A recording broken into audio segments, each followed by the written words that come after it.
어떤 아버지가 고등학생인 아들에게 컴퓨터를 사달라고 아버지에게 조릅니다. 그럴 때마다 아버지는 목표를 줘요. 네가 대학에만 입학하게 되면 컴퓨터를 사주겠다. 아들이 열심히 해서 원하는 대학에 붙었어요. 근데 컴퓨터를 사달라고 하는데 아버지는 돈을 주는 대신에 성경책을 줍니다. 그러면서 빌립보서 4장 19절 말씀을 읽어보라. 얼마나 화가 나겠어요. 원하는 대학에 열심히 공부해서 붙었는데, 약속을 지켰는데 돈 대신 뭘 줬어요? 성경책을 준 거예요. 성경책이 눈에 들어옵니까? 아들은 기분 나빠서 던져버립니다.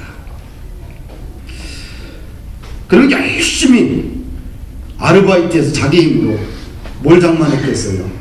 원하는 컴퓨터를 장만합니다. 그리고 집에 들어와서 아버지에게 거칠게 항의해요. 아버지는 약속을 지키지 않았다. 근데 아버지는 뭐라 그래요? 내가 그때 분명히 너에게 돈을 주지 않았니? 성경책을 주면서 빌립보서 4장 19절 말씀을 읽어보라고 하지 않았니? 너가 성경책을 펴보지 않았구나. 아들은 처박아둔 성경책을 펴서 빌립보서 4장 19절 말씀을 펴서 보니까 그게 컴퓨터를 살 만한 충분한 돈이 있는 거예요. 그러면서 빌립보서 4장 19절 말씀에 빨간 줄을 이렇게 그어놨어요. 나의 하나님이 그리스도 예수 안에서 영광 가운데 그 풍성한 대로 너희 모든 쓸 것을 채우시리라. 아버지는 이 4장 19절 말씀에 빨간 줄을 탁 쳐놓고 아들에게 컴퓨터 살 만한 돈을 갖다가 다 집어넣어준 거예요. 왜 아버지는 그랬을까요? 아버지는 아들이 이제 고등학교를 졸업하니까 이제 청년이 되는 게 성년이 되는 거예요.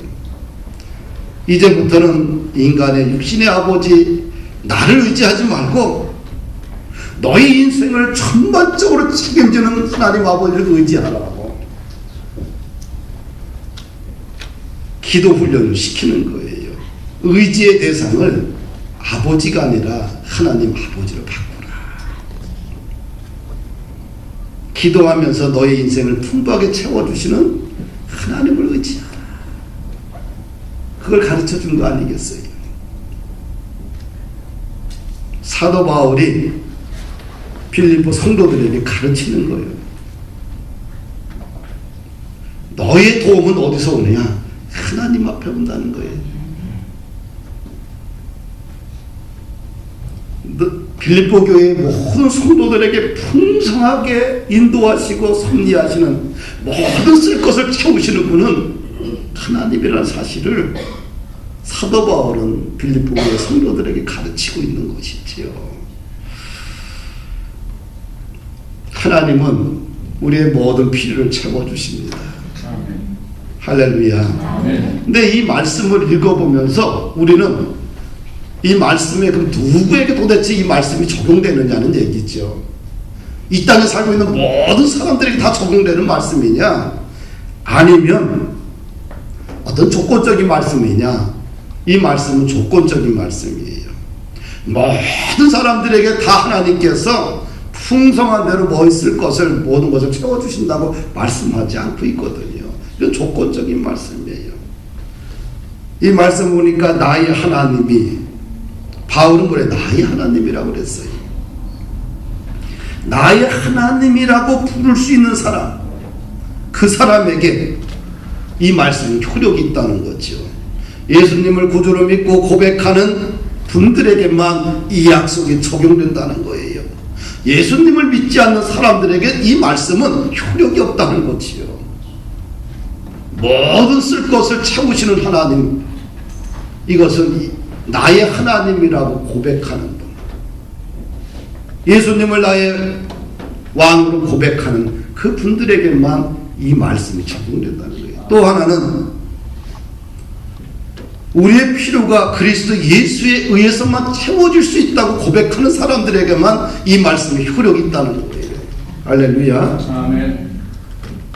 우리 자신의 필요가 얼마나 많아요. 그 필요를 채울 수 있는 분은 오직 예수님밖에 없다. 이 말씀은 불신자들에게 적용되는 것이 아니라 오직 주님만 의지하고 믿고 바라보는 성도들에게만 이 말씀이 적용되는 거예요. 하늘과 땅의 모든 권세를 하나님이 예수님에게 다 부여해 주셨어요. 그러면 어떻게 돼요? 예수님을 의지하지 않고서는 하늘의 문도 닫히고 땅의 문도 닫힌다는 거예요. 거꾸로 예수님을 의지하는 사람들에게는 하늘 문도 열리고 땅의 문도 열린다는 거예요. 결국 예수님 하나 확 붙들면 우리 삶의 모든 필요가 채워진다, 채워지지 않는다. 채워진다는 거지요.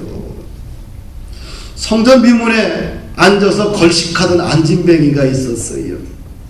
근데 그 안진뱅이가 걸었어요. 누가 그 일을 했습니까? 베드로와 요한이 기도하러 성전에 가다가 안진뱅이를 보고 말씀을 가지고 선포했을 때 기적이 일어났어요. 안진뱅이를 향해서 말합니다. 은과 금은 내게 없거니와 내게 있는 것으로 내게 주노니 나사렛 예수 그리스도의 이름으로 걸어라. 이 말을 했더니요, 안진뱅이가 벌떡 일어나서 걷고 뛰며 성전에 들어가면서 하나님께 찬양하며 영광 돌려요. 모든 사람들이 다 놀랍니다. 베드로와 요한이 누구 이름을 불렀습니까? 나사렛 예수 그리스도의 이름을 가지고 불렀을 때 안진뱅이가 일어나 걷는 놀라운 역사가 일어났어요. 안진뱅이 평생의 소원이 뭡니까? 돈을 많이 버는 겁니까? 명예를 얻는 것입니까? 직장에 취업하는 것입니까? 그게 아니에요. 안진뱅이 평생의 소원은 자신의 두 발로 일어나 걷고 두 발로 다니고 두 발로 시장도 가고 두 발로 식당에 가서 밥도 사 먹고 두 발로 다니는 거예요. 그 평생의 소원이 누구를 통해서요? 예수 그리스도라는 이름을 통해서 회복된 거예요. 우리는 인생의 결핍은 누구를 통해서 회복되느냐? 오직 예수님밖에 없어요. 사도들이 예수님의 이름을 부를 때 안진뱅이의 인생의 결핍이 해결된 것입니다. 그럼 우리의 삶의 모든 결핍을 채울 수 있는 방법이 뭐냐? 예수님밖에 없어요. 예수님을 내 삶 속에 풍성하게 채울 때 우리 인생이 풍성해지는 거예요. 아멘. 아멘.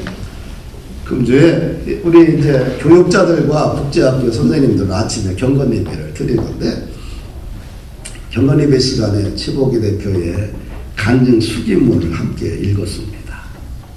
그 내용 중에 이런 내용이 있어요.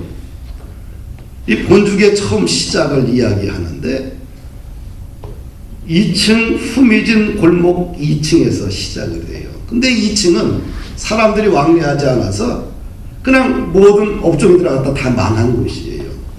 2층 후미진 골목에 있는 2층에서 본죽이 시작됩니다. 또 작은 주방이 있어요.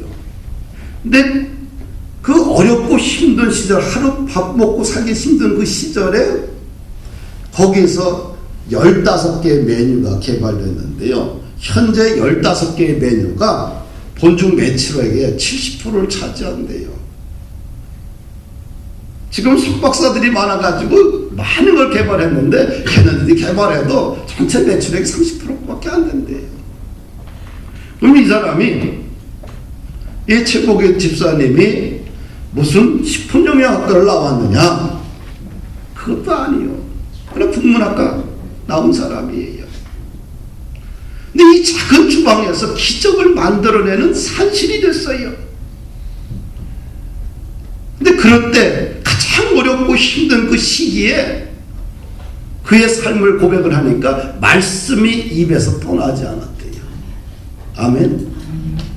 그때 주로 암송하며 하루 종일 자신이 지배했던 말씀이 뭐냐? 할 수 있거든이 무슨 말이냐? 믿는 자에게는 능치 못한 일이 없느니라. 내게 능력 주신 자 안에서 내가 모든 것을 할 수 있느니라. 이 말씀이 이 작은 주방을 가득 채운 거예요. 그 말씀 붙들고 그 고난의 현장 작은 주방에서 근데 일어난 거예요.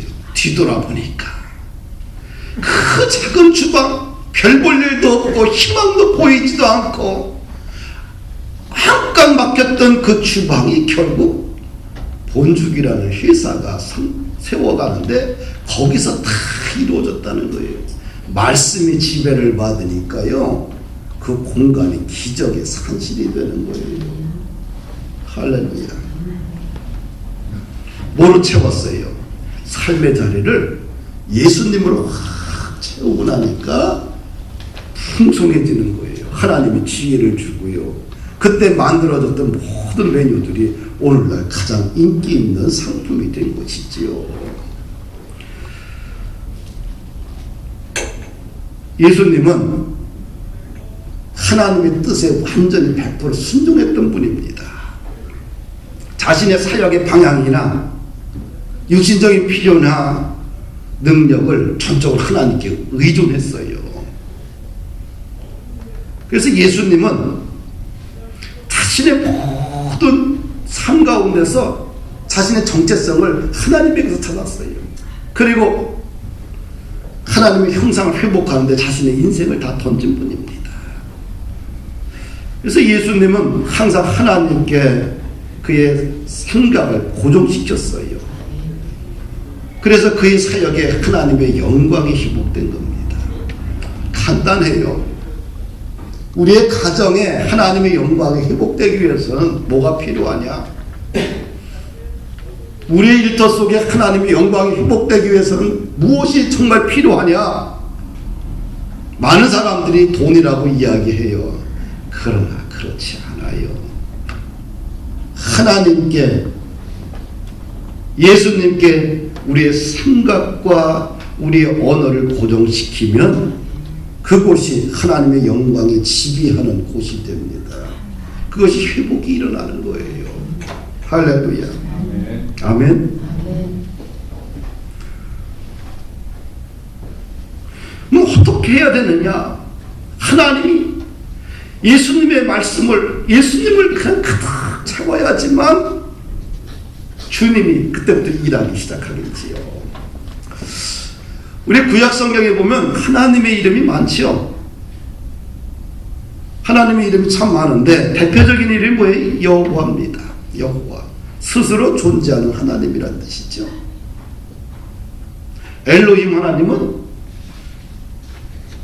전능하신 하나님이라는 뜻이고, 또 여호와 라파는 치료하신 하나님이라는 뜻이고, 여호와 샬롬은 평강의 하나님이라는 뜻이고, 여호와 이레는 미리 준비하신 하나님이라는 뜻이고, 또 하나 또 있는데 엘샤다이라는 여호와 하나님의 이름이 있어요.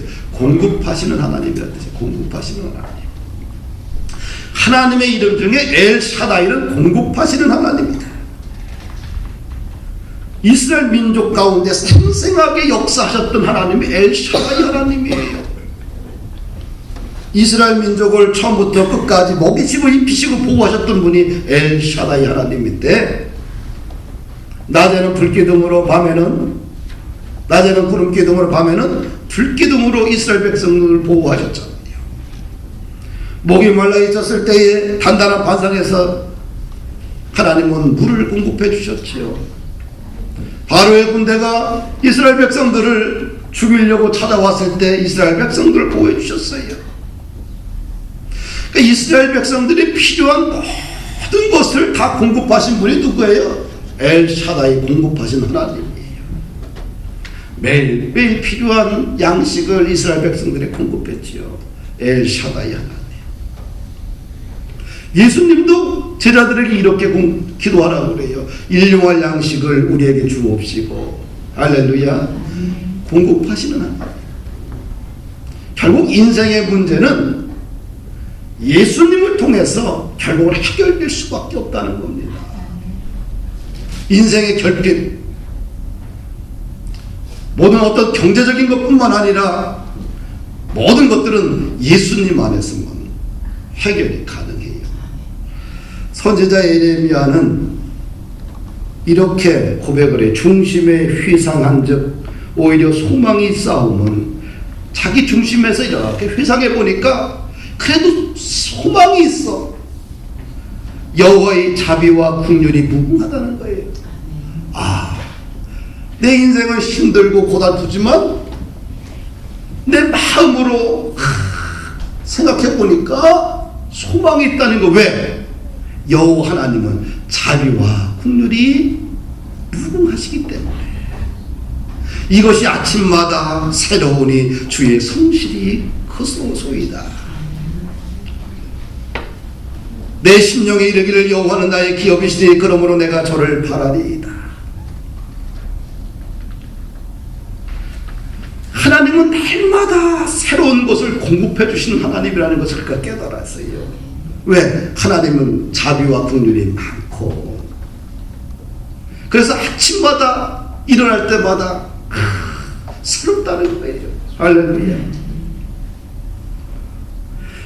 내가 전날 나쁜 일을 했는데도 불구하고, 내가 전날 나쁜 행동을 했음에도 불구하고 상관없이 아침마다 하나님은 신선하고 새로운 관계로 나를 만나주시고 나를 사랑해주시고 여전히 나를 아침에 깨워주셔서 새롭게 출발할 수 있도록 도와주시는 분이라는 깨닫고 나니까 에레미야 선지자에게는 그 기쁨이 되는 거예요. 하나님의 긍휼하심이 얼마나 무궁합니까? 내가 어제 죄를 졌어요. 못된 짓을 졌어요. 근데 하나님이 그걸 알고 오늘 아침에 내 인생을 치고 병들게 만들고 내 인생을 망가뜨리게 되면 그 삶이 얼마나 고단스럽겠어. 그런데 하나님은 다 용서하시고 아침에 신선한 공기를 마시는 것처럼 신선하게 출발할 수 있도록 내 삶을 도우시니 얼마나 감사해요. 그래서 그 하나님을 바라보고 그 하나님을 바라보고 산다는 거예요. 할렐루야. 에레미야는 이어서 말합니다. 위대한 진리를 그가 깨닫는데 무릇 기다리는 자에게나 구하는 영혼에게 여호와께서 선을 베푸시는도다. 사람이 여호와의 구원을 바라고 잠잠히 기다림이 좋도다. 무릇 예수님을 기다리는, 하나님을 기다리는 자에게나 하나님을 구하는, 어떤 삶에 구하는 모든 영혼에게 하나님께서 뭘 베푸시기를 선을 베푼다는 거예요. 그래서 하나님을 기다리는 것이 참 좋다고 그래요. 우리가 현실이 있고 이상이 있어요. 근데 현실은 너무 어둡고 힘들어. 이상은 너무 거의 갭이 크다 보니까 어떻게, 그 다음에 자존감이 박탈을 당하고요. 인생이 참 힘들다고 느껴져요. 그런데 현실과 이상 사이에 이 갭이 커. 그럼 어떻게 이 갭을 줄일 수 있느냐? 어떻게 해야지만 이것을 뚫고 일어날 수 있느냐? 믿음으로 인내로 채워야 돼요. 할렐루야. 그러면 시간이 지나면 하나님께서 뭘 베풀어요? 주의 백성들에게 선을 베푼다. 지금은 몰라도 10년 후에, 20년 후에, 30년 후에 하나님께서 여러분들과 번부르게 인생의 선을 베푸실 거예요. 가장 좋은 것을 베풀어 주신다. 교회를 17년 전에 이제 지하실에서 시작을 하면서 하나님께서 이런 약속을 분명히 해주셨어요. 교회가 현재는 무너진 상태지만 하나님이 반드시 이렇게 세워주시겠다, 복을 주시겠다. 그 말 한마디 믿고 여기까지 왔잖아요. 근데 뒤돌아보게 되면 하나님이 정말 함께 하셨다는 것을 알게 됩니다. 철저한 대가를 지불하면서 살았기 때문에 현실은 바닥이었지만 꿈과 바닥 사이 엄청난 괴리가 큰데, 그런데 그 사이를 믿음으로 대가를 지불하며 살아갈 수 있는 철저한 훈련을 시켜주셨어요. 그러니까 뭐가 튼튼해요? 기초가 견고한 겁니다. 만약에 이 현실과 이 비전 사이에 이 너무 갭이 큰데 그 사이를 놓고서 좌절하고 사람을 의지하고 환경 탓만하고 살았다고 한다면 17년이 지난 지금 와서는 성적이 아주 초라했을 것입니다. 근데 17년을 살면서 철저하게 내려놓고 또 철저하게 하나님을 바라보며 살았던 것들이 인생을 뒤돌아보니까 가장 큰 힘이었어요. 17년 전에 목회를 시작하면서 이런 얘기를 했습니다. 아내에게. 우리가 좀 자비량하면 어떻겠나. 성도가 한 명이라도 있다고 한다면 나가서 일을 해서 임대료 내고 우리 자녀들 우리 스스로 먹고 살면 되지. 뭐 별거냐. 그래서 지방에로부터 우리는 10원 한 장 선계비를 받지 않았지요. 첫 해부터 지방에가 총회비를 다 냈어요. 그런 데는 우리밖에 없을 거예요. 보면은 우리 보고 나보고 미련하다라고 왜 약삭 빠르게 살아야 되는데 무슨 지하실에 있으면서 지방에 총회비를 다 내냐. 작은 교회는 어떻게 돼요? 어디든 자꾸 저 편지 쓰고 돈 달라는 선교비를 가지고 살아야지. 하여튼간 철저하게 의무만 감당했고요. 도움을 받은 게 없어요.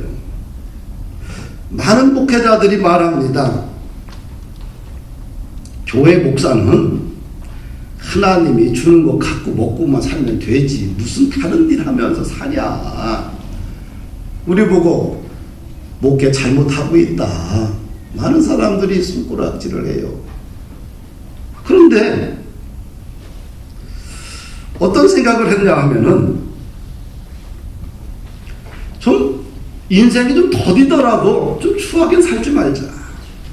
위대한 목회를 하지 못한다 할지라도 성실한 목회를 하고 살자. 성도들에게 피해를 주는 목회자가 아니라 성도를 좀 도와주는 목회자가 됐으면 좋겠다. 교회를 좀 도와주는 목회자가 됐으면 좋겠다. 이것이 기본적인 교회를 향한 마음이겠지요. 근데 10년이 지나면서요, 2010년 되고 나서부터 그 다음 급속도로 목회 환경이 완전히 바뀌기 시작하는 거예요. 목회 환경이 급속도로 악화되면서 교회가 막 무너지기 시작을 해요. 그러면서 이제 신대원생들에게 너희들은 기도만 하고 성만 하고 교회만 열심히 하라 이렇게 가르쳤는데, 그때부터는 어떻게 가르쳐요? MDB생들에게 너희들이 평생 목회하려고 하면은 자비량으로 목회할 수 있도록 무엇인가 특기를 하나씩 개발을 해라. 그래야지만 끝까지 달려갈 수 있다. MDB 온 친구들에게 그런 얘기를 합니다. 학교에서. 공식적으로 너희들이 먹고 살 수 있는 삶의 도구는 스스로 개발해라. 선교사들은 어떻게 선교를 했어요? 한국에서 오는 돈을 가지고 받아서만 그거 가지고 선교를 했는데, 이제 선교량이 점점 악화돼가지고 300만 원 받던 사람이 200만 원, 200만 원 더 150만 원, 100만 원 막 떨어지니까 선교를 할 수가 없어요. 근데 그 사람들에게 이제는 자비량 선교를 해라. 비즈니스 모델을 만들라. 이렇게 현장이 막 악화됐어요. 서울중앙지방에서 교회를 개척하면 얼마를 줬어요? 우리 내 당시 2000년 때 교회를 개척할 때 80만 원을 지원을 해서 무조건 다. 근데 우리는 80만 원을 안 받았잖아요. 근데 지금은 얼마 줘요? 50교회 이상에 20만 원, 30만 원 주기도 지금 벅차요.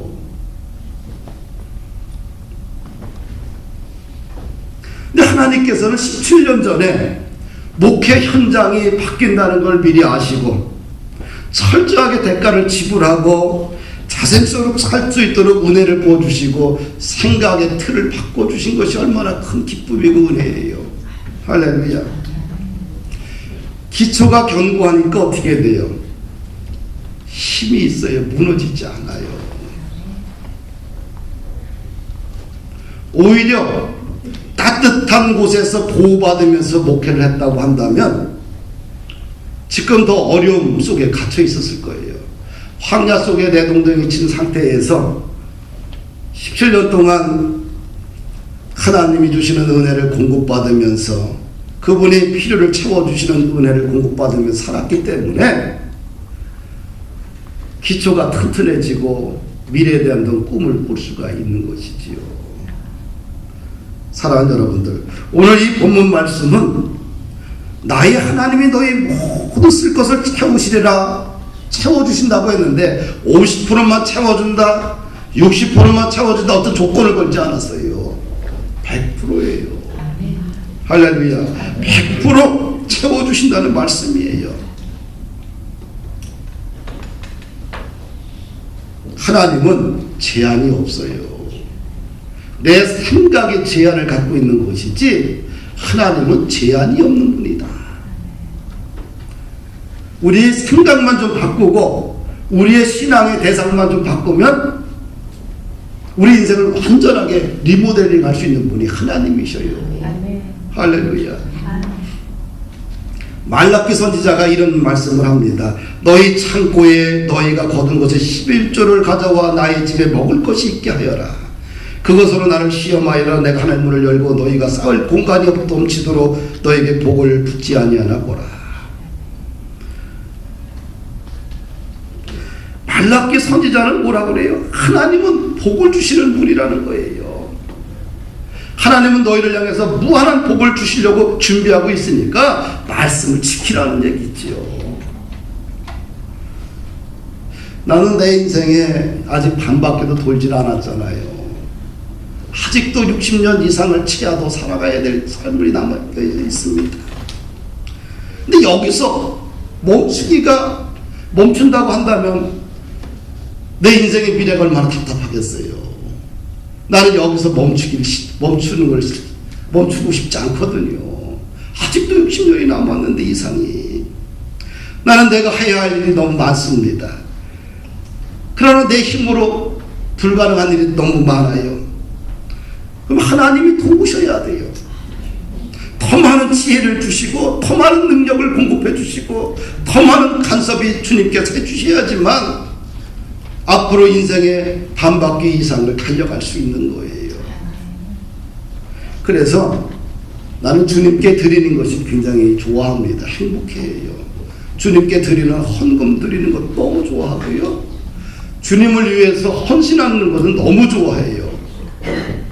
주님께 드리는 기도의 시간도 좋아하고요. 주님을 바라보는 말씀을 묵상하는 시간도 좋아하고요. 주님을 위해서 내 시간과 내 삶을 드리는 걸 참 좋아합니다. 나는 헌금을 드리면서도 이래 그냥 드리지 않고요. 헌금을 하나님, 이 헌금이 50배, 100배, 1000배, 만배로 하나님 자라게 하옵소서. 환경을 열어주시옵소서. 더 많은 것으로 주의 교회를 섬길 수 있도록 하나님 나의 인생을 열어주시옵소서. 나는 영적인 법칙이나 세상의 법칙이나 나는 동일하다고 생각하는 사람입니다. 콩 심은 데 콩 나고 팥 심은 데 팥 나는 게 세상의 이치이듯이 적게 심은 자는 적게 거두고 많이 심은 자는 많이 거두는 것이 이거 세상의 법칙이고 영적인 법칙이에요. 나는 복을 더 받아야 돼요. 난 하나님의 놀라운 복을 더 받아야 돼요. 일해야 되기 때문에. 인생의 50대 중반에 멈추고 여기서 이렇게 살다 끝나는 인생이 아니라 앞으로 인생의 반바퀴 이상 더 남았는데 내 60대 이상의 하나님 나라를 세우기 위해서 여기서 멈춰서는 안 돼요. 그렇기 때문에 어떻게 돼요? 더 하나님을 붙들고 주님이 원하시는 일에 집중해야 됩니다. 작은 물질이라도 하나님 앞에 구별해 드리면서 나는 마음과 소원과 간구를 주님 앞에 드립니다. 사랑하는 여러분들, 여러분들은 물질 감사헌금을 드리든 추정헌금을 드리든 여러분의 몸으로 봉사를 하든 11조를 드리든 여기에 여러분들 그냥 마음을 담아드리면 돼요. 하나님, 나의 이 헌신과 나의 이 땀방울이 하나님 주님 나라에 쓰임받기 원합니다. 내 인생을 하나님 세워주시옵소서. 내 인생을 풍성하게 채워주시옵소서. 소원을 드리고 마음을 드리고 뜻을 드리고 간절한 마음을 드리면은 하나님께서 하나님의 방법으로 채워주시지 않겠느냐.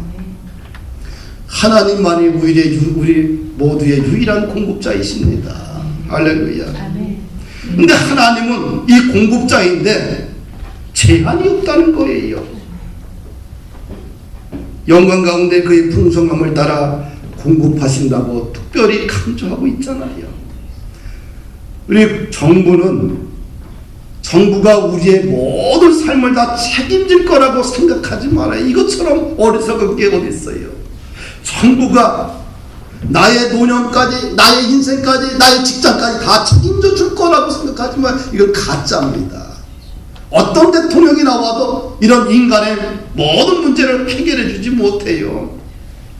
우리의 영적인 필요, 우리의 정서적인 필요, 우리의 육체적인 필요, 재정적인 필요, 모든 교육적인 필요를 정부가, 인간의 정부가 다 해결해 줄 것이다. 못해요. 정부가 나의 자존감을 회복시켜 줄 것이다. 못해요. 그러나 예수님은 다 하십니다. 할렐루야. 왜? 그분이 유일한 공급자이기 때문에 그렇습니다. 그럼 어떻게 해야 되느냐?